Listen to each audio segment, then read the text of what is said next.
Pengine katika maisha yako sasa ulio nayo, unapitia shida, unapitia taabu, unapitia changamoto za aina mbalimbali, na pengine imefikia hatua mpaka ukaona ya kwamba Mungu hawezi akakutatulia zile changamoto ulizo nazo sasa. Lakini napenda nikwambia kwamba usisahau Mungu alikokutoa.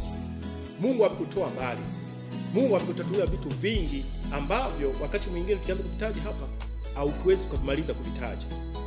Lakini sasa umepata hiyo shida ukafikiria kwamba Mungu hana uwezo wa kutoa. Mungu ana uwezo wa kutoa.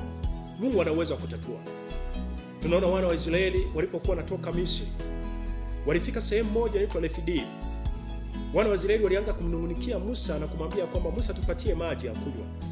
Kwani umetutoa Misri, umetuleta huku hatuna maji ya kunywa, wala watoto wetu hawanywi maji, wala mifugo yetu hainywi maji. Kwa hiyo walifikiria kwamba Mungu hana uwezo wa kuleta maji wakati ule, na walisahau ya kwamba Mungu aliwapigania vitu vingi kabla ya kufika Refidim. Tukisoma kitabu kile cha Kutoka sura ya 17 mstari wa kwanza hadi wa 7. Kwa hiyo walianza kumlaumikia Mungu.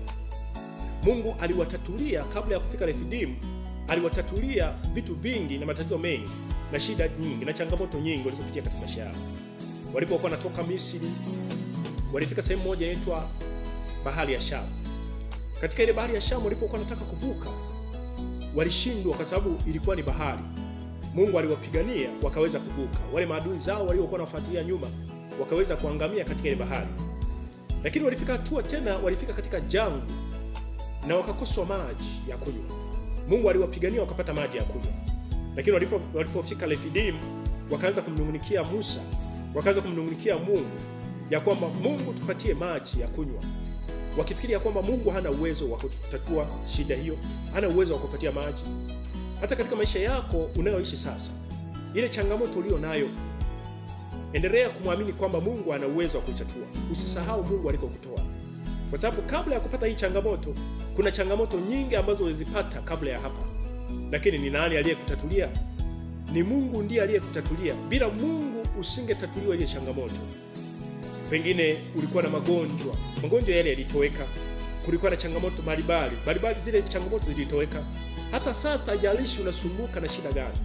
Pengine ndoa yako imekuwa na magomvi kila siku. Pengine kipato chako katika familia sio kizuri. Pengine kuna magonjwa yanayosumbua katika maisha yako. Lakini amini ya kwamba Mungu ana uwezo wa kutatua ile shida. Ana uwezo wa kutoa zile changamoto.